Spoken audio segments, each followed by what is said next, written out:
Hello friends, very good evening. Welcome to economics survey analysis. సర్వేలో మనం industry and infrastructure అనే చాప్టర్లో ఉన్నాం.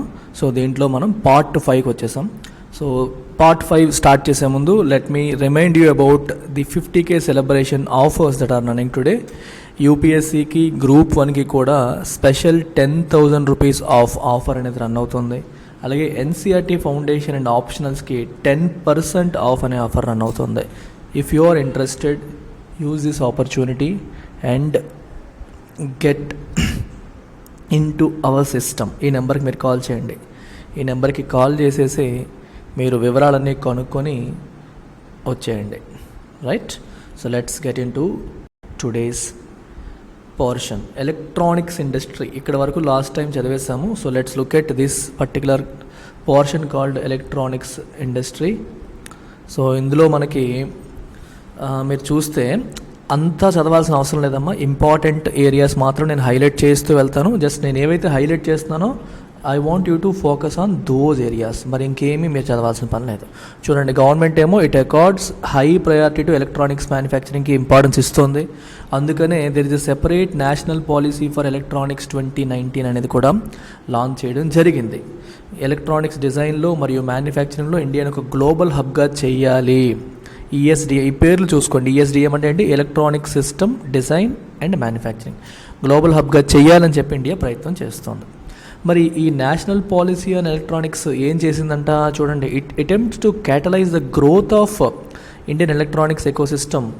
ఇండియన్ ఎలక్ట్రానిక్స్ ఎకోసిస్టమ్ గ్రోత్ని కెటలైజ్ చేయడానికి ట్రై చేస్తుంది. ఏ రకంగా? ప్రొడక్షన్ లింక్డ్ ఇన్సెంటివ్ స్కీమ్స్ ద్వారా. వేటికి? ఎలక్ట్రానిక్స్ మ్యానుఫ్యాక్చరింగ్కి, ఐటీ హార్డ్వేర్కి, అలాగే స్పెక్స్. ఇది గుర్తుపెట్టుకోండి, ఇలాంటి పదాలన్నీ మీరు గుర్తుపెట్టుకోవాలి. ఏంటిది? Scheme for promotion of manufacturing of electronic components and semi conductors. ఏమేమి చూసాం? ఎలక్ట్రానిక్స్ మ్యానుఫ్యాక్చరింగ్ చూసాము, ఐటీ హార్డ్వేర్ చూసాము, ఇప్పుడు ఎలక్ట్రానిక్ కాంపోనెంట్స్, సెమీ కండక్టర్స్. దాన్ని గ్రో చేయడానికి కూడా పిఎల్ఐ స్కీమ్ అనేది లాంచ్ చేయడం జరిగింది. సో ఇలా రకరకాల యాక్టివిటీస్ ద్వారా government is trying to encourage this particular industry called electronics. అయితే ఇక్కడ రీసెంట్ ఇనిషియేటివ్ చూడండి. Recently government has approved an outlay of 76,000 crores. ఎందుకు 76,000 కోట్లు అప్రూవ్ చేసిందంట? For the development of semiconductors and display manufacturing ecosystem. Semiconductors, display manufacturing ఎకోసిస్టమ్ని build చేయడానికి ఇది పెట్టింది. ఎందుకంట మీరు ఒకసారి చూడాలి. ఎందుకు అరౌండ్ చేసిందంటే చూడండి, చూడండి, government's intervention to boost this industry has come at a time when the global economy is facing an acute shortage of semiconductors due to severe disruptions in supply chain. సెమీ కండక్టర్స్కి విపరీతమైన shortage వస్తుంది. అంటే చాలా requirement ఉంది, supply ఏమో అనుకున్నంతగా లేదు. అందుకని చెప్పి దీనివల్ల ఏమైంది? సెవెరల్ కంపెనీస్ అన్నీ ఏమైపోతున్నాయి? వాళ్ళు ప్రొడక్షన్ని either ఆపేస్తున్నాయి, లేకపోతే మూసేయాల్సిన పరిస్థితి వస్తుంది. ఇనఫ్ సెమీ కండక్టర్స్ దొరకకపోవటం వల్ల. అందుకని గవర్నమెంట్ ఏం చేస్తుందంటే ఈ సెమీ కండక్టర్స్ మనం ఇండియాలోనే డెవలప్ చేసేలాగా డిస్ప్లే మ్యానుఫ్యాక్చరింగ్ ఎకో సిస్టమ్ని. అంటే చూడండి, ఇప్పుడు మనకి టీవీ యొక్క డిస్ప్లే కావచ్చు, ఎలక్ట్రానిక్ డిస్ప్లే కావచ్చు, కంప్యూటర్ డిస్ప్లే కావచ్చు, వీటన్నిటికీ కూడా చిప్స్ అవసరం, సెమీ కండక్టర్ చిప్స్ అవసరం. కానీ సెమీ కండక్టర్ షార్టేజ్ వల్ల ఇవన్నీ ఇబ్బంది అవుతుంది, అనుకున్నంత ప్రొడక్షన్ చేయలేకపోతున్నాం. సో దీన్ని మనం ఓవర్కమ్ చేయాలని చెప్పి గవర్నమెంట్ ఇంత ఫండింగ్ అనేది క్రియేట్ చేసి మనం ఇండియాలోనే వీటిని డెవలప్ చేసే ఎకో సిస్టమ్ క్రియేట్ చేసే ప్రయత్నం అనేది చేస్తుందన్నమాట. సో దీనివల్ల ఏమవుతుందంటే మన డొమెస్టిక్ కంపెనీస్కి ఈ ప్రాబ్లమ్ని ఓవర్కమ్ చేయడం జరుగుతుంది. ఆ తర్వాత వీళ్ళు గ్లోబల్లీ కాంపిటేటివ్, చిప్ మేకింగ్లో గ్లోబల్లీ కాంపిటేటివ్ అయ్యే అవకాశం కూడా ఉంటుంది. ప్రజెంట్ మనం ఇంపోర్ట్ చేసుకుంటున్నాం, అది ఇంపోర్ట్ కాకుండా ఇండియాలోనే మనం తయారు చేసుకోగలిగితే డిపెండెన్సీ తగ్గుతుంది. రేపు పొద్దున్న గ్లోబల్ కంపెనీస్తో మన ఇండియన్ చిప్ మ్యానుఫ్యాక్చరింగ్ కంపెనీస్ పోటీ పడే పరిస్థితి కూడా తీసుకురావచ్చు అనేది గవర్నమెంట్ యొక్క ఉద్దేశం. దానికోసం 76,000 కోట్లు అలొకేషన్ అనేది చేయడం జరిగింది. ఓకే, సెమీ కండక్టర్స్ చాలా వాటిలో ఉపయోగపడతాయి. చూడండి, ఆటోమొబైల్స్లో కానీ, ఎలక్ట్రానిక్, మెడికల్ డివైసెస్ అన్నింటిలో కూడా మనకి సెమీ కండక్టర్స్ అనేవి అవసరం. రైట్, సో తర్వాత ఇక్కడ 2 బాక్సులు ఇచ్చారు. ఈ బాక్సులు 2 చూసండి. పరాక్ అనే పదాన్ని మీరు గుర్తుపెట్టుకోవాలి.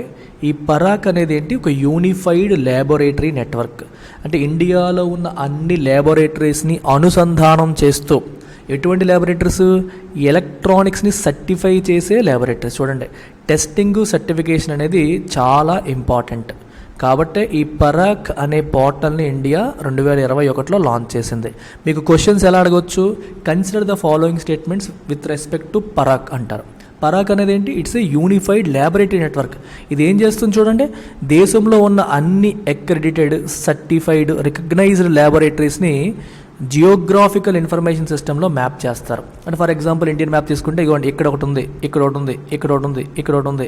మన కంట్రీలో డిఫరెంట్ ప్లేసెస్లో ఈ డాట్స్ పెట్టిన ప్రతి చోట కూడా ల్యాబొరేటరీస్ ఉన్నాయి. వీటన్నిటినీ కూడా మినిస్ట్రీకి అనుసంధానం చేస్తారు. ఇదంతా కూడా ఎవరు డెవలప్ చేశారు? Ministry of information, electronics and information technology వాళ్ళు, అలాగే Bhaskaracharya national institute of space applications వాళ్ళు. సో ఈ రెండు కలిపి కొలాబరేషన్తో దీన్ని తయారు చేయడం అనేది జరిగిందనమాట. సో దీని కింద 6550 ల్యాబొరేటరీస్ని మ్యాప్ చేశారు. ఇంకో 477 BIS ఎంపానెల్డ్ ల్యాబొరేటరీస్ కూడా ఉన్నాయి. ఇవి NABL అక్రెడిటెడ్, ఇంకొన్నేమో BIS ఎంపానెల్డ్. సో ఇవన్నీ కూడా కలిపి మనకి ఏం చేస్తున్నారు, మనకి ఏ ప్రొడక్ట్ కోసమైనా సరే, ఇప్పుడు you have developed A product అమ్మా, ప్రొడక్ట్ తయారు చేయగానే మార్కెట్లో అమ్మేస్తే నీ ప్రొడక్ట్కి నమ్మకం ఏంటి? నీ ప్రొడక్ట్ మంచిదా కాదా కస్టమర్కి ఎలా తెలుస్తుంది? సో ఒక ప్రొడక్ట్ మంచిది చెడ్డది అని చెప్పి సర్టిఫై చేసేది ఎవరు? ఈ సర్టిఫైయింగ్ ఏజెన్సీస్. మీరు ఫుడ్ చూస్తే ఈ FSSAI అక్రెడిటెడ్ అని రాస్తారు, అంటే మేము అక్రెడిటేషన్ ఇచ్చాము, సర్టిఫై చేసాము. BIS సర్టిఫైడ్ అని చెప్పి చూస్తాం, గోల్డ్కి కొన్నింటికి గట్రా. అంటే ఇలా డిఫరెంట్ ప్రొడక్ట్స్కి సర్టిఫికేషన్ ఏజెన్సీస్ ఉంటాయి, సర్టిఫైయింగ్ ల్యాబొరేటరీస్ ఉంటాయి. ఏది ఎక్కడ ఉంది, ఏ ప్రొడక్ట్కి ఎక్కడ సర్టిఫై చేస్తారనే అంశాలు తెలియక చాలామంది స్ట్రగుల్ అవుతూ ఉంటారు. వాళ్ళకి హెల్ప్ చేయడానికి ఈ పరాక్ ల్యాబొరేటరీ నెట్వర్క్ని స్టార్ట్ చేయడం జరిగింది. సో దీనివల్ల ఏమవుతుంది, ఏ పర్టికులర్ ప్రొడక్ట్కైనా సరే మనం ల్యాబ్స్ని సెర్చ్ చేయొచ్చు, ఎలా టెస్ట్ చేయాలో సెర్చ్ చేయొచ్చు, నియర్ బై ల్యాబ్స్ ఎక్కడ ఉన్నాయో ఐడెంటిఫై చేయొచ్చు. సో అక్రెడిటేషన్ ఎలా చేయొచ్చు, టెస్ట్ మెథడ్స్ అన్నింటినీ కూడా మనం ఫిగర్ అవుట్ చేసుకునే అవకాశం అనేది ఈ మెథడ్ ద్వారా మనకు వస్తుందన్నమాట. ఇది సో చాలామందికి it makes it easy for to certify their products. వాళ్ళ ప్రొడక్ట్స్ని సర్టిఫై చేయడం ఈజీ అయిపోతుంది దీనివల్ల. PLIs గురించి ఆల్రెడీ మనం చాలాసార్లు మాట్లాడేసాం. ఇంతకుముందు కూడా ప్రొడక్షన్ లింక్డ్ ఇన్సెంటివ్ స్కీమ్ అనేది దేనికోసం, డొమెస్టిక్ మ్యానుఫ్యాక్చరింగ్ని ఇంకొంచెం ఇంప్రూవ్ చేయడానికి.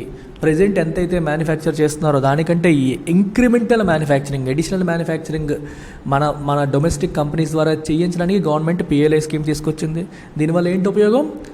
ఎంప్లాయ్మెంట్ పెరుగుతుంది, GDP గ్రోత్కి దోహదపడుతుంది, ఇండియాలో ప్రొడక్షన్ పెరుగుతుంది, ఆత్మనిర్భర్ భారత్, విదేశాల మీద డిపెండెన్సీ తగ్గుతుంది, భారతదేశ కంపెనీస్ విదేశీ కంపెనీలతో పోటీ పడగలుగుతాయి. ఇలా రకరకాల అడ్వాంటేజ్లు అనేవి ఉన్నాయి.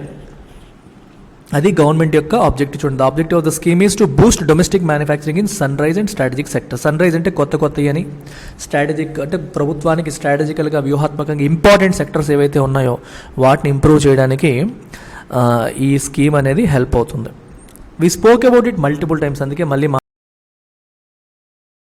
మాట్లాడలేదు ఇక్కడ. సో ఇప్పటి వరకు చూడండి, మీకు తీసుకుంటే 14 సెక్టర్ వచ్చేసి డ్రోన్స్ అండ్ డ్రోన్ కాంపోనెంట్స్ అనమాట. 13 ఇనీషియల్ స్కీమ్స్కి ఆల్రెడీ నోటిఫికేషన్ జరిగిపోయింది, గైడ్ లైన్స్ కూడా ఇచ్చేసారు. ఇప్పుడు 14 సెక్టర్ కింద డ్రోన్ కాంపోనెంట్స్ కూడా PLI స్కీమ్ని గవర్నమెంట్ అప్రూవ్ చేయడం అనేది జరిగింది. అండ్ నెక్స్ట్ ఇంపార్టెంట్ సెక్టర్ వచ్చేసి ఫార్మాసిటికల్ సెక్టర్. చాలా ఇంపార్టెంట్. ఇది మీ అందరికీ తెలిసిందే. ఇండియన్ ఫార్మాసిటికల్ ఇండస్ట్రీ ప్రపంచంలో 3rd పొజిషన్లో ఉంది. బై వాల్యూమ్, ప్రొడక్షన్ వాల్యూమ్ ప్రకారం తీసుకుంటే 3rd పొజిషన్లో ఉందన్నమాట. సో మనం ఫార్మా ఇంపోర్ట్ ఏమో $7 బిలియన్ ఇంపోర్ట్ చేసుకుంటాము, $24.4 బిలియన్ ఎక్స్పోర్ట్ చేస్తాం. దానివల్ల ఏమవుతుంది, ట్రేడ్ సర్ప్లస్ వస్తుంది. అర్థమవుతుందా? మనం ఎక్స్పోర్ట్ చేసేది ఎక్కువ, ఎక్స్పోర్ట్ చేసేటప్పుడు మనీ లోపలికి వస్తుంది, ఇంపోర్ట్ చేసేది తక్కువ. ఇంపోర్ట్ చేసేటప్పుడు మనీ బయటికి వెళ్తుంది. సో బయటికి వెళ్ళే మనీ కంటే లోపలికి వచ్చే మనీ ఎక్కువ ఉంది, కాబట్టి మనకి ట్రేడ్ సర్ప్లస్ ఆఫ్ $17.5 బిలియన్ అనేది వస్తుంది. ఇండియా ఎక్కువగా జనరిక్ మెడిసిన్స్కి లార్జెస్ట్ సప్లయర్. గ్లోబల్ సప్లైలో 20% షేర్ మనకే ఉంది. ఇంకా మనల్ని ఫార్మసీ ఆఫ్ ద వరల్డ్ అని కూడా అంటారు. సో అంత గొప్ప పేరు ఇండియాకి ఉంది. అయితే చిన్న మైనస్ కూడా ఉంది. ఏంటది? మనకి ఇంత పెద్ద ప్రామినెంట్ ప్లేయర్ అయినప్పటికీ కూడా బల్క్ డ్రగ్స్ విషయంలో మనం ఇంకా ఇంపోర్ట్ చేసుకుంటున్నాం. అంటే బల్క్ డ్రగ్ అనేది రా మెటీరియల్ అనమాట. మనం ఒక మెడిసిన్ ఫార్ములేషన్ తయారు చేసి ఇవ్వాలి అంటే, ఒక పారాసెటమాల్ మనం ఇండియాలో ప్రొడ్యూస్ చేస్తున్నాం అనుకోండి, పారాసెటమాల్లో వాడే రా మెటీరియల్ ఉంటుంది చూడండి, వాటిని బల్క్ డ్రగ్స్ అంటారు. ఈ బల్క్ డ్రగ్స్ మనం చైనా నుంచి ఇంపోర్ట్ చేసుకుంటున్నాం. చూడండి, ఫార్ములేషన్ ఆఫ్ మెడిసిన్లో ఉపయోగించే బల్క్ డ్రగ్స్కి వీఆర్ సిగ్నిఫికెంట్లీ డిపెండెంట్. చాలా విషయాల్లో మన ఇంపోర్ట్ డిపెండెన్సీ అనేది 80 to 100%. Almost every bulk drug కూడా మనం ఇంపోర్ట్ చేసుకోవడమే, ఇండియాలో ప్రొడక్షన్ లేదు. అందుకని గవర్నమెంట్ ఏం చేసిందంటే ఒక హై లెవెల్ కమిటీని వేసింది. మనం ఈ బల్క్ డ్రగ్ ప్రొడక్షన్ అనేది ఇండియాలోనే చేసేలాగా ఇన్సెంటివైజ్ చేయాలని చెప్పి ఒక సెట్ ఆఫ్ యాక్షన్స్ని వాళ్ళు రికమెండ్ చేయడం అనేది జరిగింది. మీకు అర్థమైందా? ఇది ఒక మెడిసిన్ అమ్మా. ఈ మెడిసిన్కి రా మెటీరియల్ కావాలి కదా, దీన్ని బల్క్ డ్రగ్స్ అంటారు. ఈ బల్క్ డ్రగ్స్ని ఉపయోగించి మనం ఫార్ములేషన్స్ తయారు చేస్తాం. ఇది ఇండియాలో మ్యానుఫ్యాక్చర్ అవుతాయి, కానీ ఇవి మనం చైనా నుంచి ఇంపోర్ట్ చేసుకుంటూ ఉంటాం. సో వీటిని కూడా ఇండియాలోనే తయారు చేయాలి అనేది ఇప్పుడు ఐడియా అనమాట. దానికోసం ఒక కమిటీ వేశారు. కమిటీ దానికోసం కొన్ని సలహాలు సూచనలు కూడా ఇవ్వడం జరిగింది.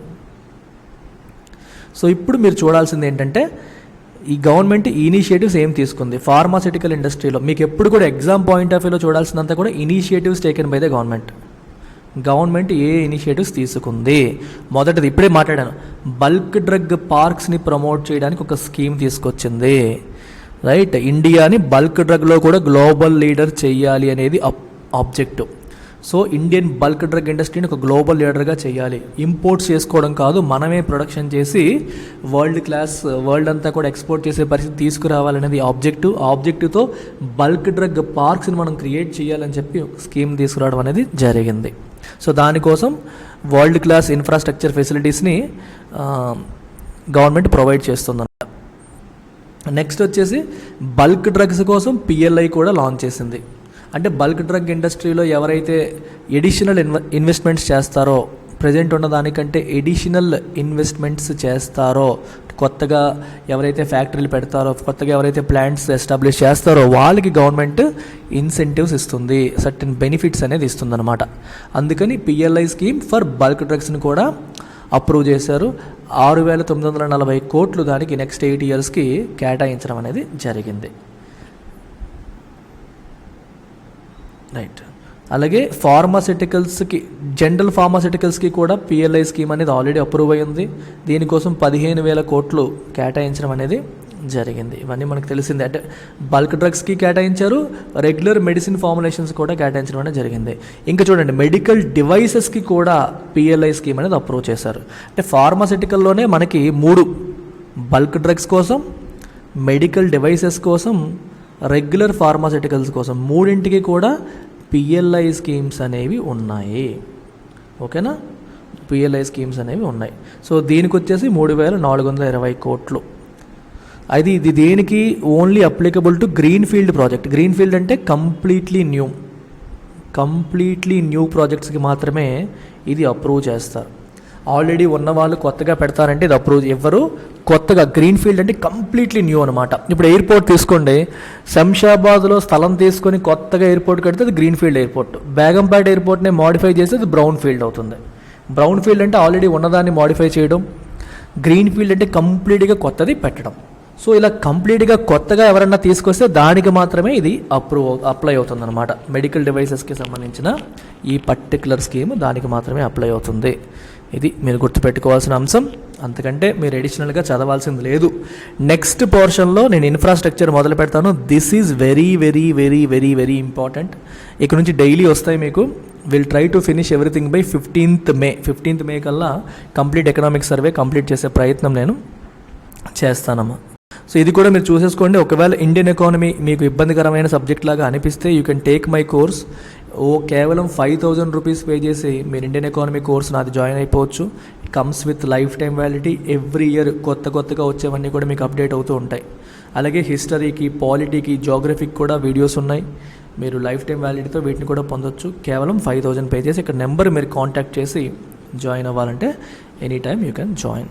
Take care, bye.